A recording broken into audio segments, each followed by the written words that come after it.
Looks like I am muted. Welcome, everyone. Good afternoon. Thank you so much for joining us today for the Speaker Series event. My name is Julie Wong, Senior Manager of Education and Community Programs with the Alzheimer's Society of Toronto. The Alzheimer's Society of Toronto provides support, education, counseling, and programming to those living with dementia, as well as the countless family members, friends, and caregivers who are impacted by the disease. Through the Speaker Series event, you will have the opportunity to keep up to date with the latest in dementia research and information.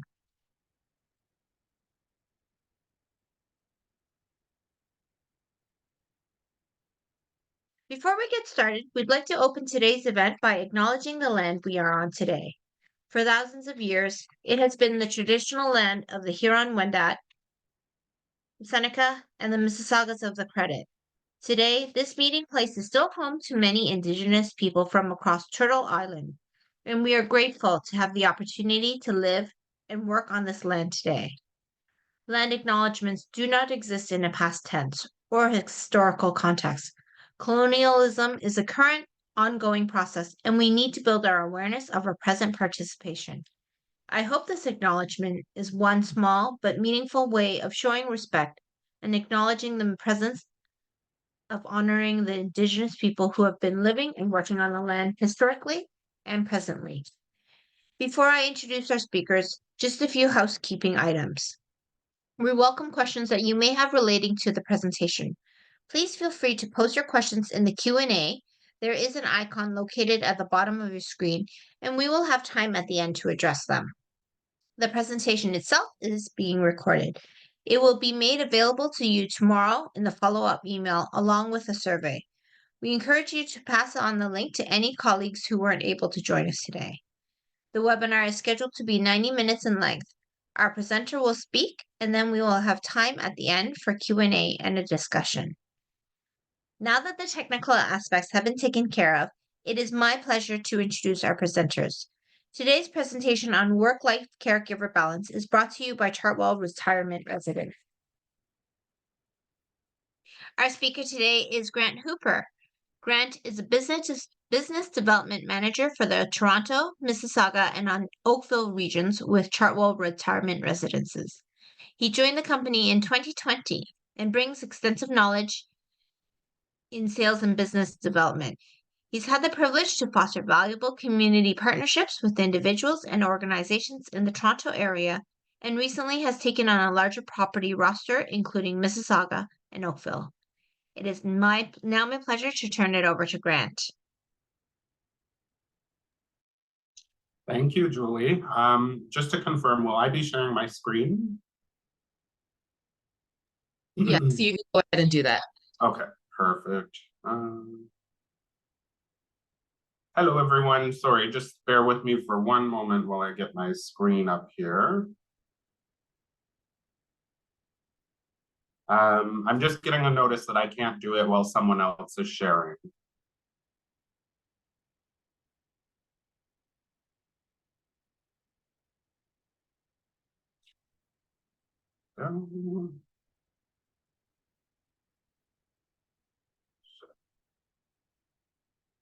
All right. Okay, you can see my screen. Perfect. So, there we go. Hi, everyone. As Julie mentioned, my name is Grant Hooper. I'm a business development manager with Chartwell Retirement Residence. In my role, I support 11 properties spread throughout Toronto, Peel, and Halton, with all things business development related. Before we start, I wanted to thank the Alzheimer's Society of Toronto for their partnership and for enabling us to co-host this informative speaker series today. I also wanted to thank everyone for making time in their schedule to attend. Today we'll be reviewing a little about Chartwell, stats of what's on the horizon, who is a caregiver, the sandwich generation, what is caretaker burnout and what causes it, signs of caretaker burnout, how do you take care of yourself, and how Chartwell can help, and just some information on respite for you or a loved one. And of course, as Julie mentioned, we will also do a Q&A at the end. of the presentation. So everything you need to know about Chartwell. Here's some quick facts about Chartwell Retirement Residence as a company. We own and operate more than 160 retirement homes in Canada across 4 key provinces, being Ontario, Quebec, British Columbia, and Alberta. We're the largest housing provider in the country, and we're very proud to be a Canadian company. Our vision is truly to make people's lives better, specifically those who are living with us and the families or support systems that are involved in their life. Our mission is to provide a happier and healthier, fulfilling life experience for seniors, to provide peace of mind for our residents and their loved ones, to attract and retain employees that care about making a difference in our residents' life. And last but not least, to provide an investment opportunity that benefits society as a whole. So let's start with some statistics to consider. By 2031, approximately 25% of Canada's population will be over the age of 65. We already have over 6 million seniors in Canada, meaning that population or that proportion of our population is now larger than the proportion of children under 14. As Canadians continue to age, we will see a greater need for advice on how to plan on what that lifestyle might look like for you moving forward. Keep in mind there will be more caregivers as the population ages. So who are caregivers? Family caregivers are typically relatives, friends, spouses, or neighbors who provide assistance related to care. This can be assistance in activities of daily living, house cleaning, grocery shopping, support with getting dressed, meal prep, medication assistance, or support with banking or transportation. 1 in 4 people in Canada provide care to a family member or a friend. 54% are women, and typically you would see 3 or more hours dedicated per week from a person's individual schedule. There are 4 types of caregiving. The 4 main types would be considered transportation, personal care, housework, and then scheduling or coordinating appointments. So are you really a caregiver if you're just helping a loved one? So let me ask you a few questions. Do you ever feel nervous about the well-being of a loved one when they're home alone? Are you receiving multiple calls about the TV converter, electrical issues, dimming light bulbs, a letter in the mail? Are you running from work on your lunch break to fix problems for a friend or a loved one? Does your loved one have trouble remembering to take medications they have been prescribed? Do you potentially find medication on the floor or still in the blister package? Do you or other family members often have preoccupied, or are you preoccupied with worries about the safety, loneliness, mental health, possibly the nutrition and mobility of an aging loved one? Is there family discussions and disagreements about your loved one and how they should be cared for and how much time is precisely needed for that? Has a loved one experienced any challenges, including loss of a license, accidents, decreased confidence, or trouble arranging for transportation? And finally, has your loved one recently experienced a fall or a health concern that required hospitalization? If you answered yes or can relate to 1 or more of those questions, you're most likely a caregiver. So just a statistic, according to Statistic Canada, almost half of caregivers, 47%, reported caring primarily for their parents or parents-in-law in 2023. Caring for parents was the most common form of caregivers reported in Canada, or caregiving reported in Canada, my apologies, and was particularly common among caregivers ages 45 to 64.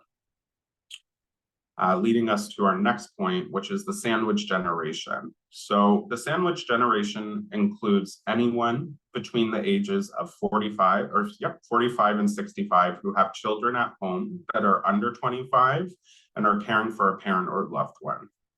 Approximately 1 in 5 of the individuals in this generation are working full-time, and studies show that in certain circumstances, the health of the caregiver is declining at a quicker rate than that of the senior. And in the majority of cases, it is the adult daughter or daughter-in-law who is doing most of the care. For some of you, you may be dealing with your parents as well as in-laws. You may find yourself in discussions with siblings over what is best for your parents, their care, what they can and cannot do, and how well they're doing overall. So really, what is caretaker burnout? Caretaker burnout is a state of physical, emotional, and mental exhaustion. It may go along with a change in attitude from positive and caring to negative and unconcerned. Burnout can happen when you do not get the help that you need, if you're doing more than you're able to, and this can be either physically or financially. Caregivers who are burned out may have fatigue, stress, anxiety, and depression. Many caregivers also feel guilty if they spend time on themselves rather than on their loved one. When you know stress is increasing for caregivers, and that sometimes translate to increased withdrawal and stress-related illnesses, you may be feeling guilty, frustrated, or overwhelmed. Rest assured, you are not alone. It's okay that you feel what you're feeling. Know that you are doing the best that you can at any given moment. You're here today and you're part of this call. So what causes caregiver burnout? There's sort of, I would say, 5 main things that causes this, and one is really role confusion. You may feel confused to be a caregiver. It can be hard to separate this role from the one of a spouse, child, or friend. The second is unrealistic expectations. You may expect your care to have a positive effect on the health and happiness of the person you're caring for. However, this might be very unrealistic for people or family members that have progressive diseases. There's also lack of control. It can be frustrating to deal with lack of resources and skills to manage a loved one's care. Unreasonable demands. You may take on too much, partly because you see providing care as your job alone. And other factors, you may not recognize when you're burned out and get to the point where you can't function well. You may even get sick yourself. So some signs of caretaker burnout that you hear from families and spouses are withdrawal from friends and family, loss of interest in activities you used to enjoy, feeling blue, cranky, hopeless, and helpless, changes in appetite, weight, or both, changes in sleep patterns, getting sick more often due to a lessened immune system, emotional and physical exhaustion, and then in some cases, use of alcohol and or sleeping medications more frequently. And it goes without saying, if you are dealing with any of these items, you should reach out to your family doctor or care professional for more direction. So how do you take care of you? On our website, we do have many fantastic blog articles from industry professionals that do share best practices and related to taking care of yourself as a caregiver. But we do have 5 on the screen that I will go through. So taking care of your own health helps you be a better caregiver. That's always important to remember. You'll have more energy and be more relaxed caring for them. You can't help a loved one when you're sick as a result of stress. That's very important to keep in mind. And the 5 things on the screen here. So, it's important to look after yourself and your own physical needs. You have to eat healthy, exercise regularly, and get enough sleep. See your family doctor or healthcare professionals if you have stress or other symptoms. Stay connected with others. So spend time with your family and friends, talk to people who've had similar experiences, or reach out to community organizations for support groups that potentially might be available. Explore stress reduction techniques. So some of these can include yoga, Tai Chi, meditation, and deep breathing exercises. Be realistic about what you can and cannot do daily. So ask for help from your family and friends and use caregiver services. And, last but not least, consider respite care for a loved one. Short-term relief for caregivers can give you time away to get rest or for things that you might want or need, such as taking a vacation. And we all love a good vacation. So, how can Chartwell sort of help with, caretaker breakout?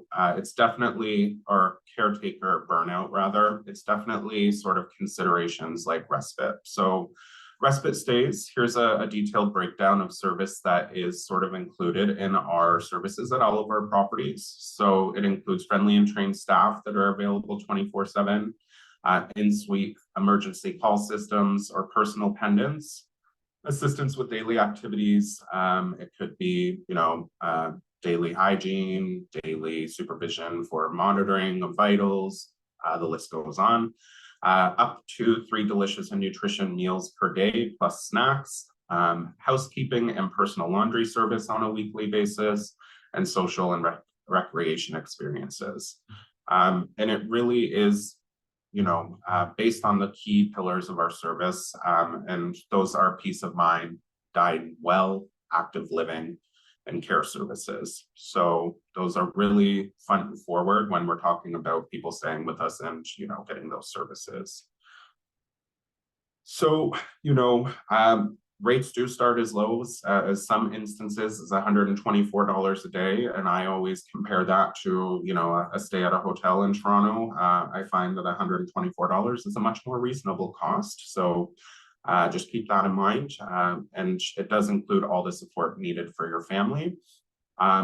Respite program is offered at most of our retirement residences, not all, but I would say about 80 to 90%. And even if you do need the support, our health and wellness manager can meet with you on site at a property to do a health and wellness review, or meet you off site just to ensure safety and that the property is really a great fit for potentially you or a loved one. And then accommodations are usually available within a quick time period. So, that could be anywhere from 24 to 72 hours. So just some helpful information. And that's really it for me. So I would like to thank you everyone for joining today to take time in this session. I know that it's very high level, but I do appreciate your time, and I'm happy to take any questions that the group might have.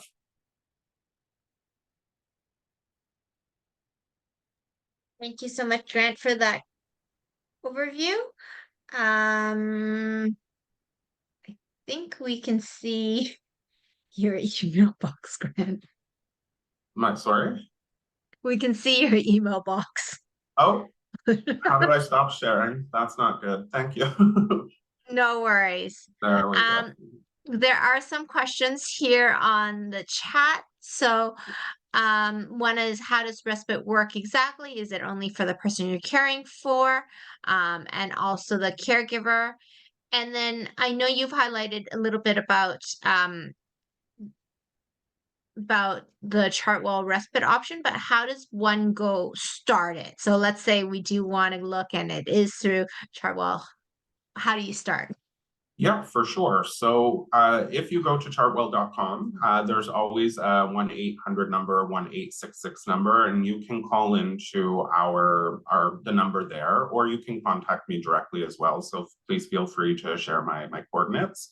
But essentially what would happen is that would be forwarded to our sales intake team. You would just let them know sort of the area that you're looking at, so they can narrow that search down for you, and then they would fan out your request at a property level. From there, one of our on-site retirement living consultants would give you a call and just get a better understanding of the overall situation. And Then based on that discussion, you would schedule a tour if you were interested in going in. If that isn't a situation that's, possible for you, we can also do a home visit. So we really just want this process to be as flexible as possible. And then, sorry, I forget the rest of the question. That's sort of how the process goes. And then you had another portion of the question at the start.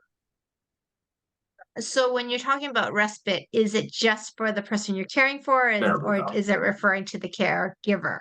So it can be for either, right? So there's some instances where a main caregiver might have a really solid situation at home where their person that they're caring for has all the supports in place, but they're just experiencing a little bit of burnout and they want to step away and go into a retirement community, because some of our communities are, brand new, have full kitchens and suite laundry.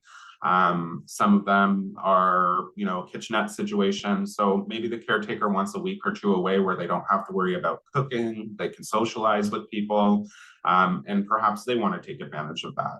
But on the flip side, they might also want to send the person that they're caring for to a retirement community and have their own space at home. So it's really for both sides. It's really designed just to give that caretaker a step away and some time down.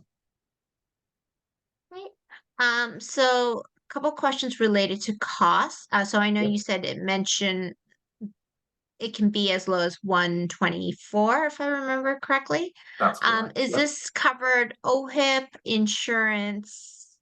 How does payment work?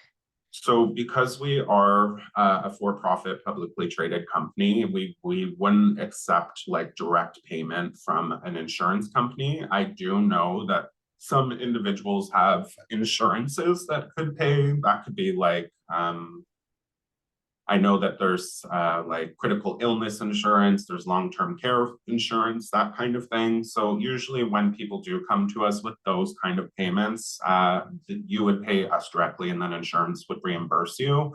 But OHIP would not cover the cost for a respite stay.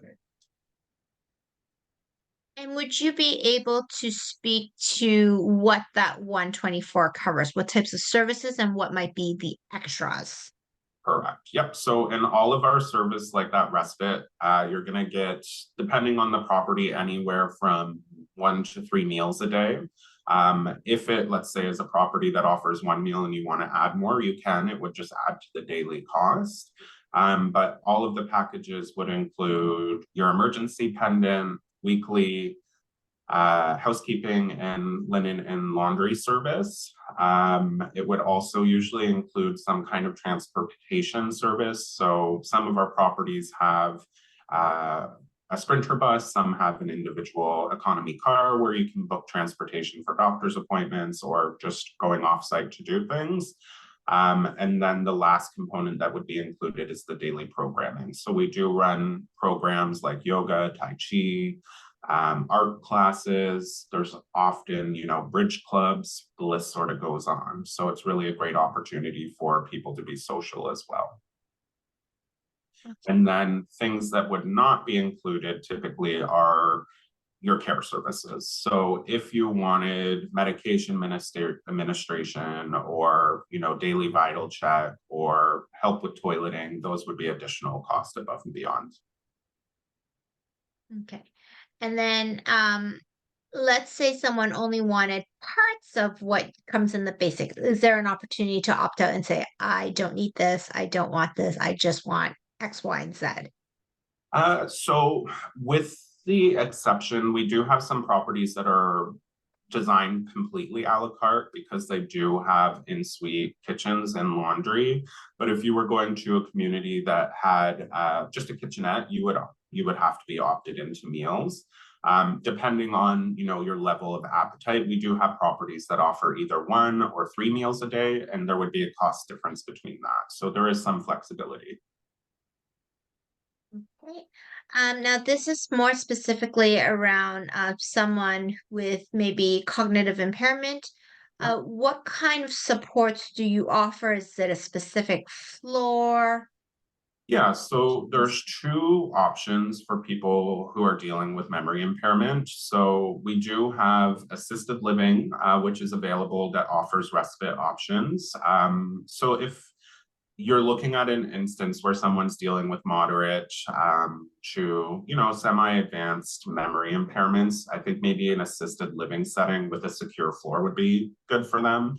And we do have that available. But we also do have dedicated memory living where there's an individual team for people who are, living with those kind of impairments. They're trained more specifically to Alzheimer's and dementia.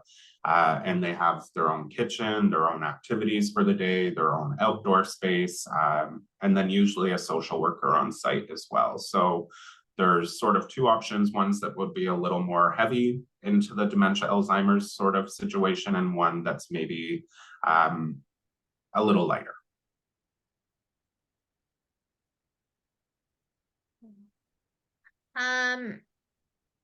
Let me see. A little bit about, so questions around length of stay. Just clarifying, is the minimum 24, maximum 72 hours for a short term? What does pickup drop off look like? Or is, if those times aren't correct, what is the maximum length of time someone can stay? Yeah, so traditionally, the minimum stay requirement is going to vary property to property. Some could be 24 hours, some could be 2 weeks, and some could be 30 days. It's really reliant on what the occupancy of the community is. So let's say we're down to 1 or 2 rooms remaining at that property, you're probably going to have a 30-day stay minimum.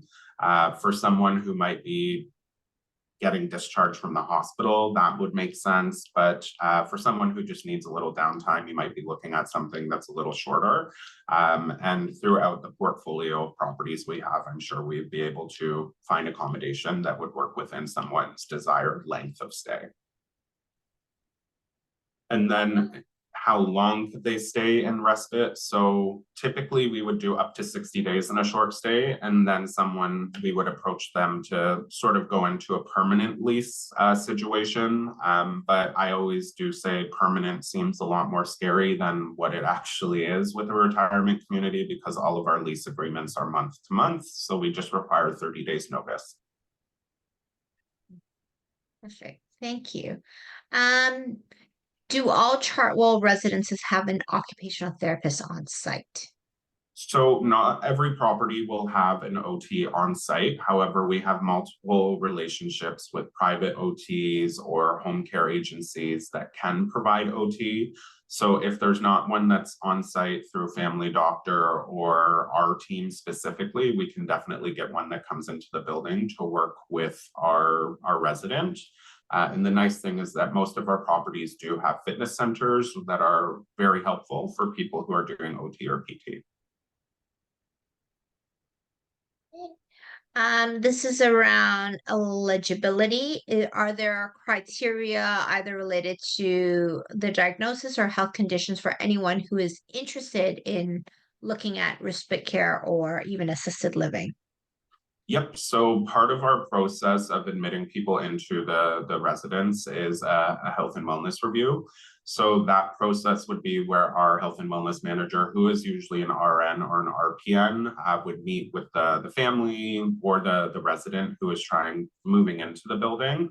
And it's a review of, is this a safe environment for them? Do we have the supports available if they need them? And if that is the case, that resident or that specific person can live with us safely, then they would be approved.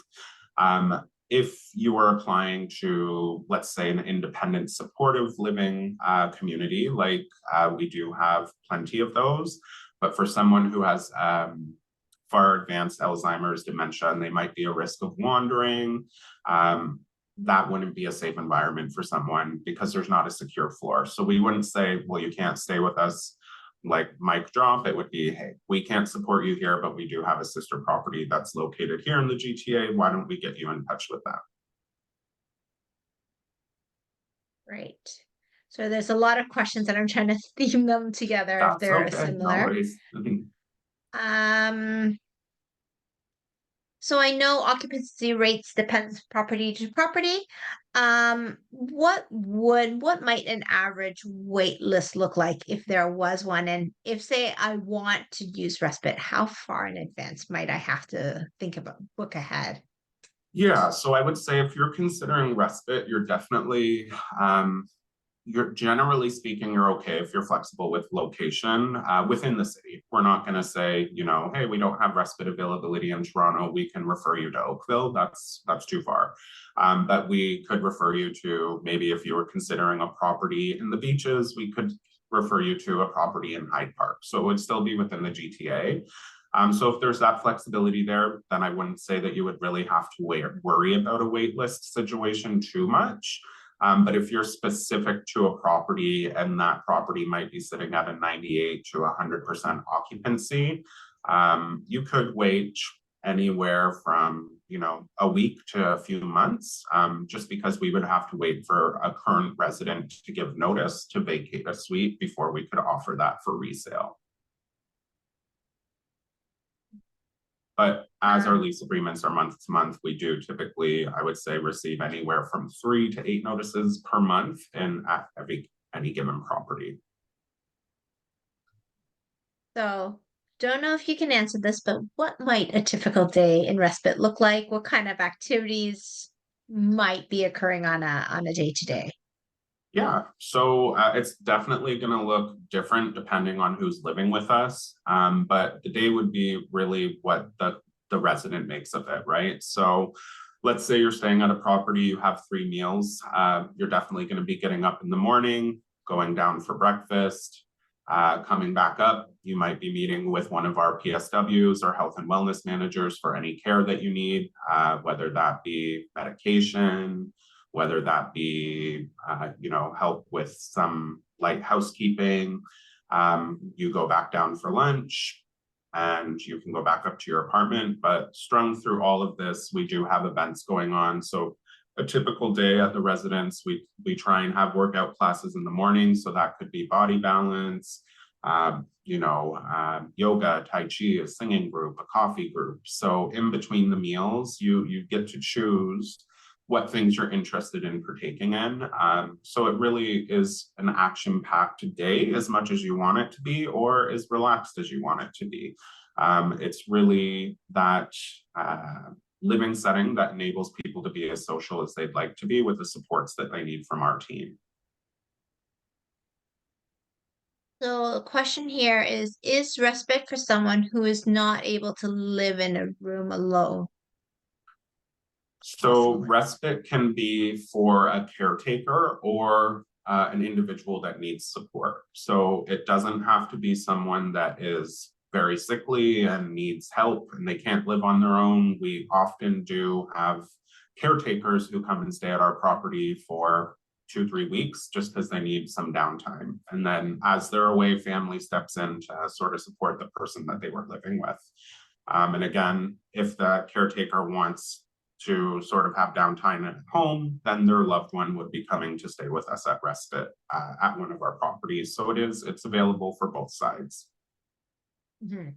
And you've already answered this before, but even if someone has memory loss, as long as they can manage, they are appropriate to go into independent living. Is that So correct? yep, With some is support.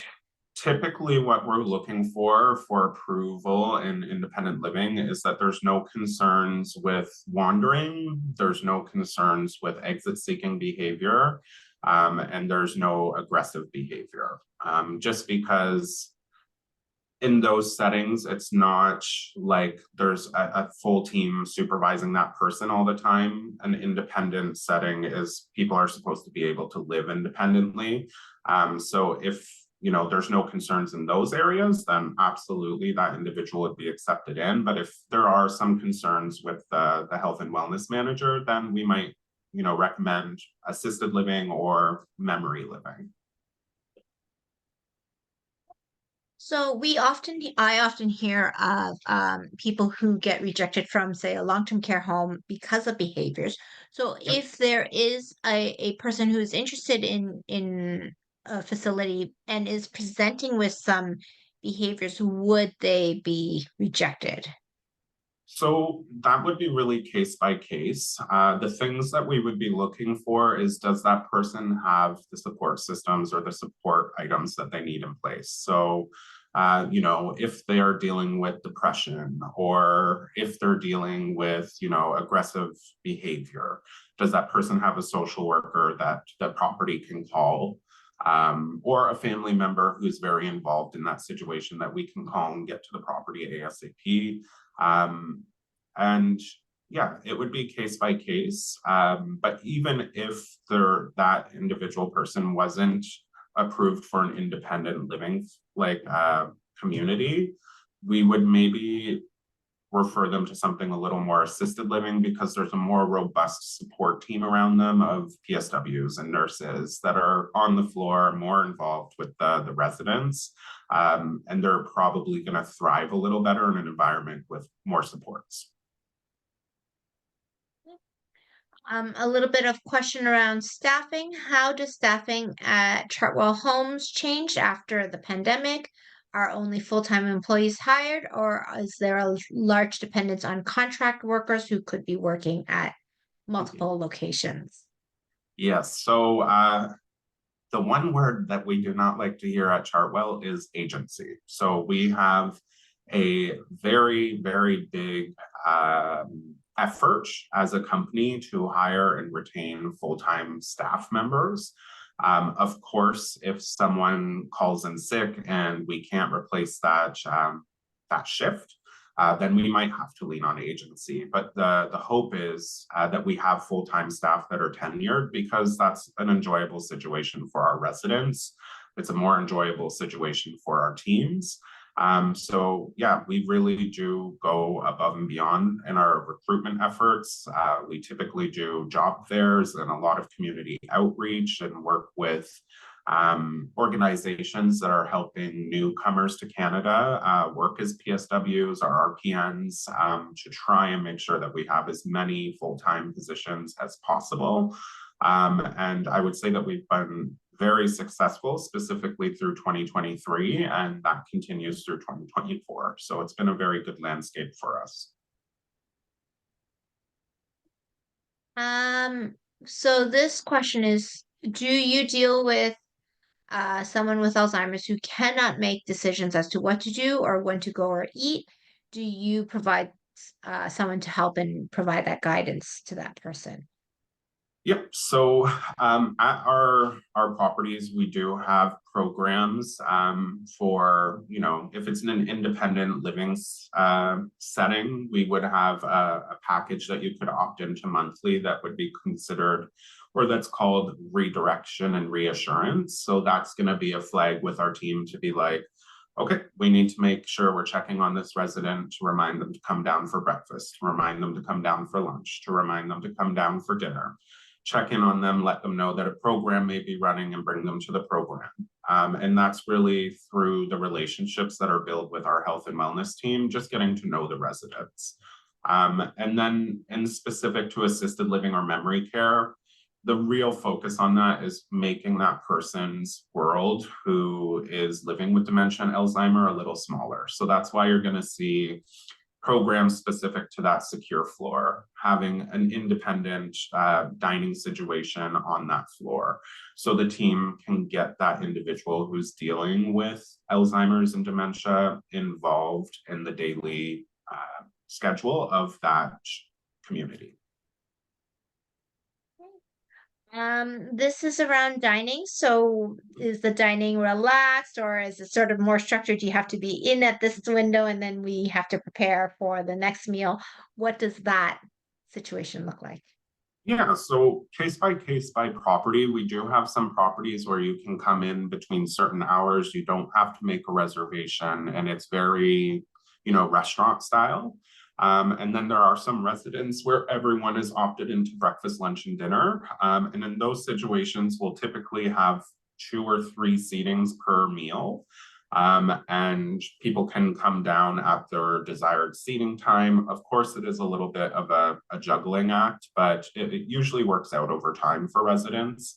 And most of the time we have a big group of people who want to eat early and a group of people who want to eat late. So it really does work itself out.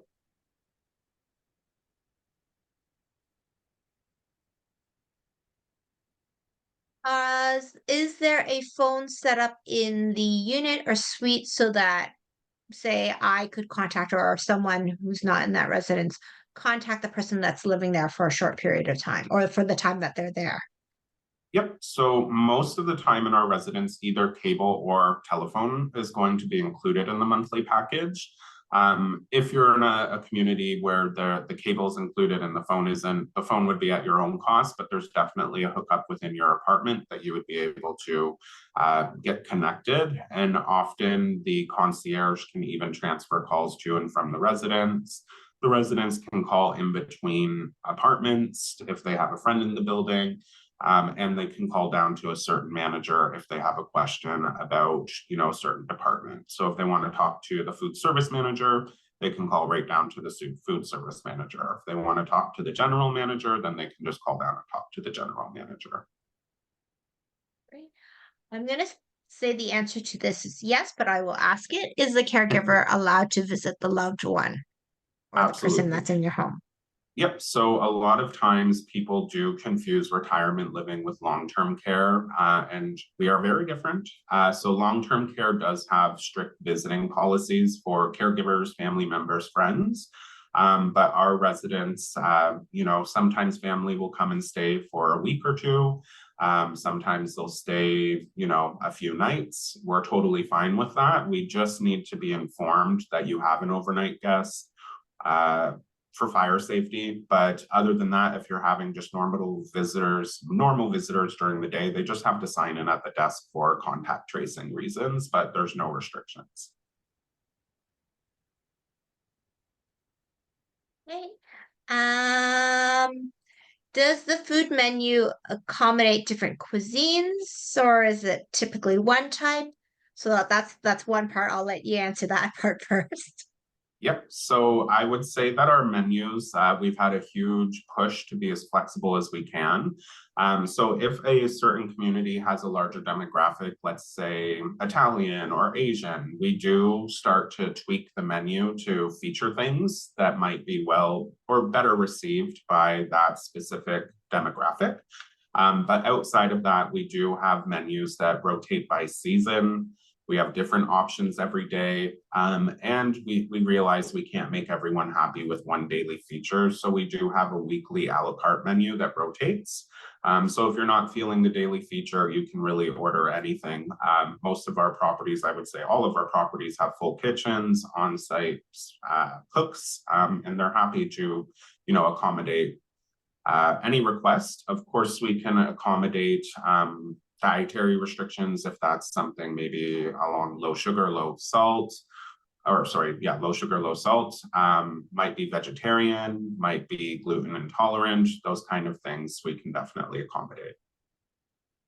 And would you also be able to accommodate that for any visitors that might be staying with the resident? Absolutely. So we do ask at some properties that might be, full up, that we call and get maybe a 24-hour heads up that we're expecting additional person for the next day. But of course, we can accommodate their dietary restrictions as well. And then in terms of the staff, I know you're going to be speaking to it on a general level. Do your staff speak other languages at your locations? Yeah, absolutely. So I would say that our workforce is very diverse. So we do have lots of employees that can typically speak languages. When I was working as a retirement living consultant at the Sumac, my general manager could speak Cantonese, Mandarin, and Vietnamese. We also have plenty of staff that could speak Tagalog. There was some, Spanish speaking staff. It's not a guarantee per property, but if we know that a property is leaning into a certain demographic, then we will, as a company, make sure that the staff that we are hiring do speak those key languages that are needed on site. So this one is around security. How do you ensure safety and security of all of your guests or residents throughout the night? Yeah, so we at least have, I would say, at minimum, like an independent, completely independent property where residents are living on their own and don't really have a lot of wellness service need. We always at least have two staff on. So there's overnight concierge, which is sort of front desk security. And then we also have a PSW on site overnight. So our AM staff is the management team, the wellness team, and then the operations team. It gets pared down a little bit in the PM just because it's a little more quiet at the residence. And then overnight, we do have our staff as well. Beyond that, we have multiple security cameras on site to, monitor what's happening in the building. That could be stairwells, hallways. Of course, never in an apartment or anything like that, but just the general security of the building.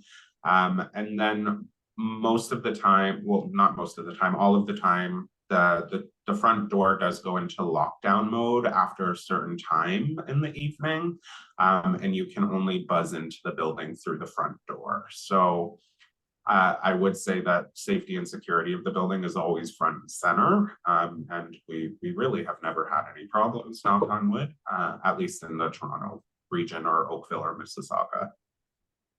And then just to confirm with your answer, you do have security cameras, but no security guards. Correct. Well, we don't have security guards because it is, a living situation. We don't want anyone to feel like they're, in trouble. But we do have, night rounds. So during the night shift, the PSW does do walks of the corridors just to make sure everything's good. And I think that happens every hour. And that's shared between the PSW and the concierge. And then, our camera systems are usually state of the art in the building. So that's going to be in all the elevators. That's going to be in all the stairwells. That's going to be in the parking, common spaces. So really, it would be hard to slip out of the building without being noticed, for sure. Or slip in. So I know today you mainly focused on looking at respite and taking care of the caregiver, but this is just a question for someone, a couple who's relatively healthy, maybe looking to go into retirement, housing their independent. Could you give a ballpark basic level what that cost might look like? Yeah, so the most independent property that we have in the Toronto region would be our Sumac location. And they have units on site, I believe, ranging from a townhouse, which is a 2-story level apartment with 2 bedrooms, 2 full bathrooms, a powder room, and its own private elevator to get you from the ground to the second floor, full kitchen, in-suite laundry. And from that, it goes down to studio. So you'd have 1 bedroom, 1 plus den, 2 bedrooms. So pricing is going to vary on room type. But to give you an example, I do know that they have availability right now for a 1-bedroom starting at about $2,495 a month.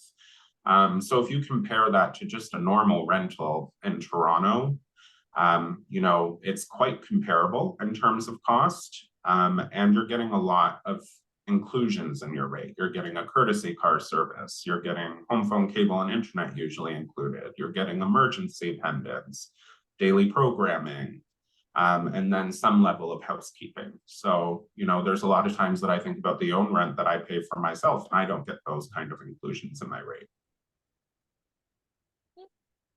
So this one is around your staffing. Can you speak a little bit about their training, especially if maybe they have a client who or a resident that maybe some might call difficult, stubborn, uncooperative.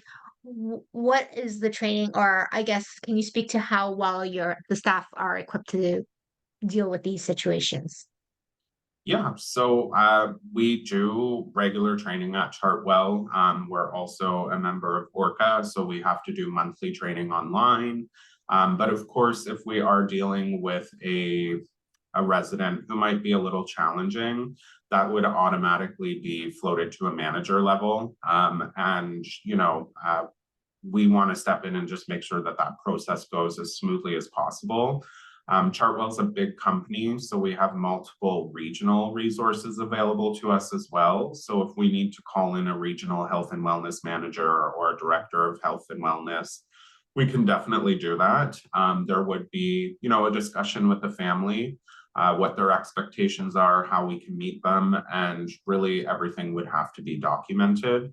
Our goal is really to make people's lives better. So it's just really figuring out how you can do that. But we definitely have ample training given to staff and also our management team. So there's a question here is if there was ever a situation that required police presence, how does Chartwell handle that? Or what is the process? Yeah, so if there was a situation that required police presence, it is someone's individual living dwelling. We could never just allow access to anyone's room if there was a need for it, just randomly. But if there is a concern with the residents' safety, and we need to get into the room and the police are asking for access, then we would, of course, let them in. We do work with also, 211. I think mental health is a big component, ever since post-COVID. So we do work with, crisis workers, social workers, police officers if needed. Really, it is always keeping that resident's specific best interests at heart while maintaining their privacy and confidentiality. So one question is here is if someone were looking to join the Chartwell team, what does that look like? What does the procedure look like? Is it a fairly long process? So Chartwell's a big company. So if you go to careers, our career section at Chartwell, you will find all of the available positions that are posted within a specific area. You can filter it down.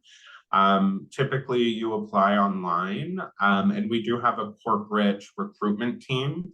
They're not filling every position because some positions fill easier than others, but you could either expect a call from the property manager that's hiring for that role or a recruitment team. And from there, you would go into an interview process.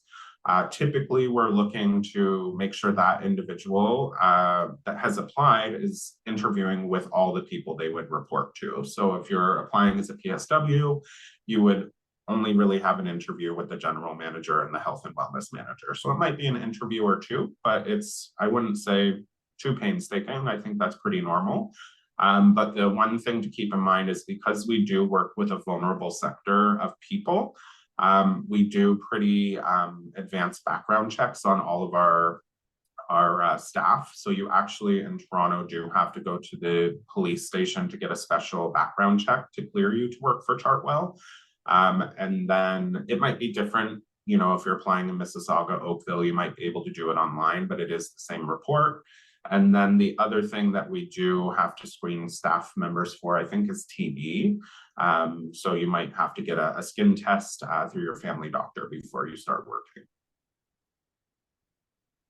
This is specifically just on the in terms of being part of the team. Is there a minimum education requirement for, say, a PSW position? Or if they're missing something, do you train on site? Or you must have this? So there's two options. So we do hire PSWs, and they are required in certain living situations. So for instance, for an assisted living facility, we'd probably be leaning into a PSW. But if we're looking at an independent supportive facility that's just lighter care, we do have positions that are considered guest attendants.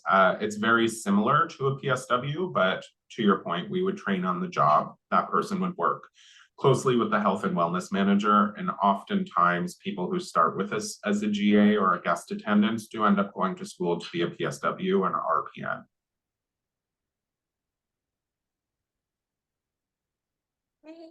Let me see.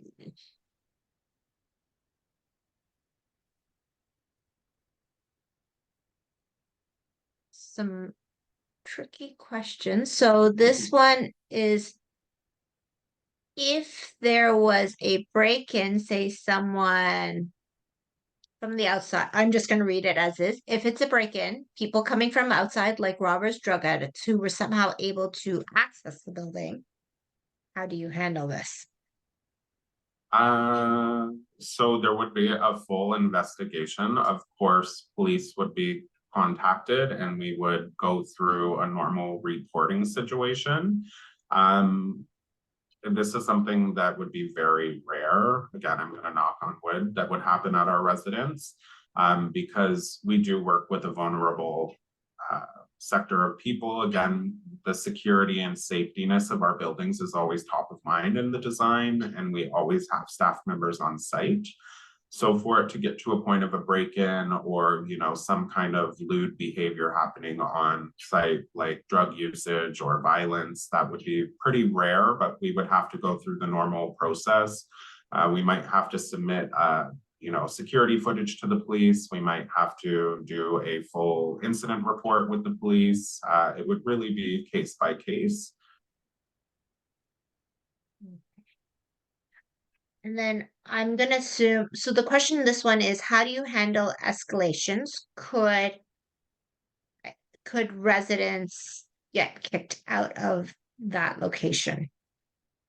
So because we are a rental company, it would be just like renting an apartment anywhere else in Ontario. So if there was a resident who was unruly or a little difficult to work with, we couldn't just expel them from the property or evict them. We would have to go through the LTB just like any other landlord in the province. The only thing to keep in mind is, let's say someone's living at an independent property and they have a massive stroke.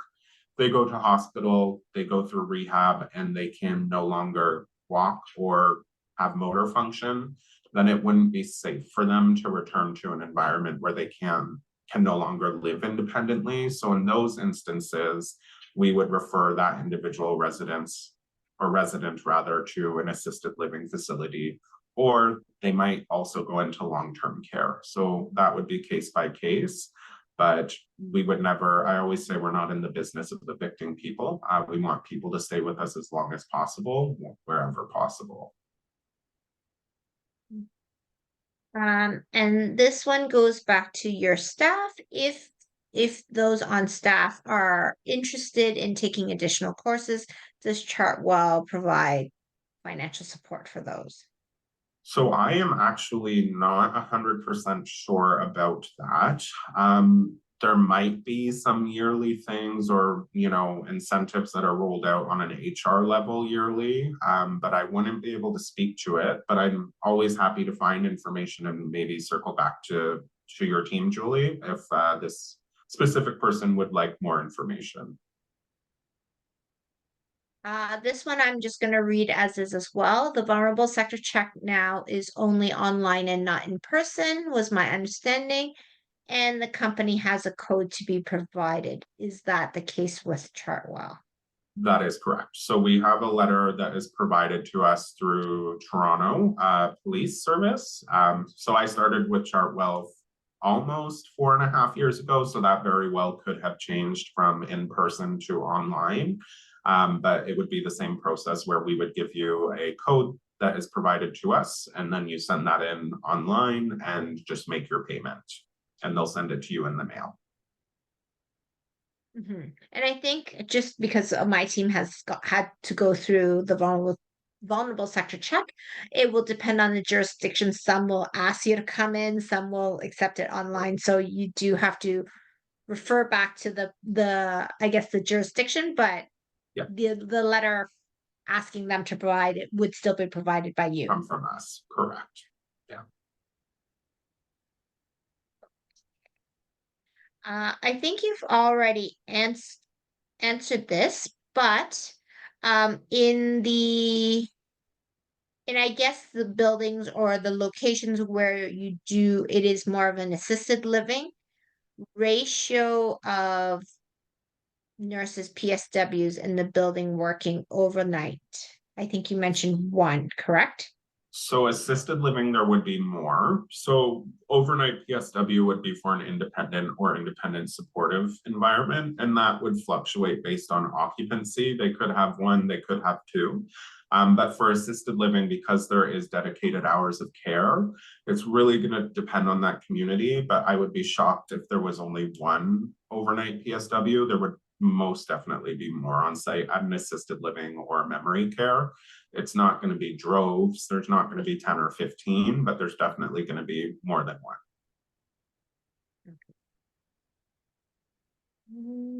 Let me see if I've covered everything.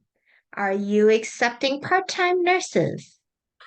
So I believe that most of our properties will take on nurses that want casual or part-time. And that goes back to one of the questions of, are we relying on agency? We try not to as much as possible, and ways to combat that is to have casual or part-time employees. So I would definitely encourage you to look at the career section on Chartwell, and just filter down to where you're interested in that specific opportunity, and they will show anything in the wellness department that is full-time or part-time. Okay, and you've answered the question about PSWs overnight. How many nurses overnight? So nurses overnight is typically rare for us just because they're usually in during normal business hours. However, our general manager and health and wellness manager are pretty much on call. So if there was ever an emergency situation where our general manager or health and wellness manager needed to go to the property in the evening, then the team would reach out to them. Obviously, we're very employee-friendly company. So, the health and wellness manager, if she had to go in that evening, she might be off work the next day to sort of get some downtime. She or he, I should say. Sorry. Okay. And then the last question, because I think I've covered the rest, is how are staff performance issues handled? Yeah, so I would say that it's pretty standard. Everything would have to be documented. If there is a concern with a staff member's, performance, that's going to be addressed probably first verbally. And then from there would be written documentation. And if things don't improve and there's concerns with the overall performance, then perhaps disciplinary action. I have been lucky enough in my sort of position at Chartwell to not have a team of people that I manage because I've always been on the sales or business development side of things. So I'm not an expert in this area, but I imagine it would look like that. I think I have asked all the questions there are. Just quickly scanned. Mhm. Sorry, it's a lot to look at through the chat. That's okay. No worries. Take your time. I love that there's lots of questions. So.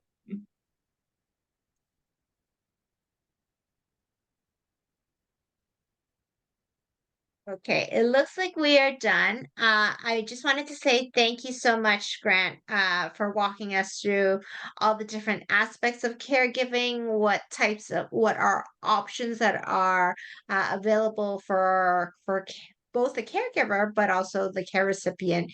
When you're looking for a little bit of a break and just walking us through that piece. And for everyone in the room, just a reminder that the recording will be made available shortly to you. It will be emailed to you. I know that my colleague has posted some links. So if you want to learn a little bit more about Chartwell, you can refer to the links in the chat. We've also provided Grant's contact information if you did have questions more specifically that you wanted to bring up with Grant. I am going to ask that in the chat window, we have posted up a survey for you. If you wouldn't mind filling that up, that would be lovely as well. And then to keep informed of upcoming sessions as well as other programs and events at the Alzheimer's Society of Toronto, please do sign up for our monthly e-newsletter and visit our website at www.alz.to. And we encourage you to sign up if you've liked the content and to share with your friends and families who may also be interested. So just wanted to say thank you everyone for taking time out of your evening to be here with us today. And we look forward to seeing you at future speakers events. Have a lovely evening.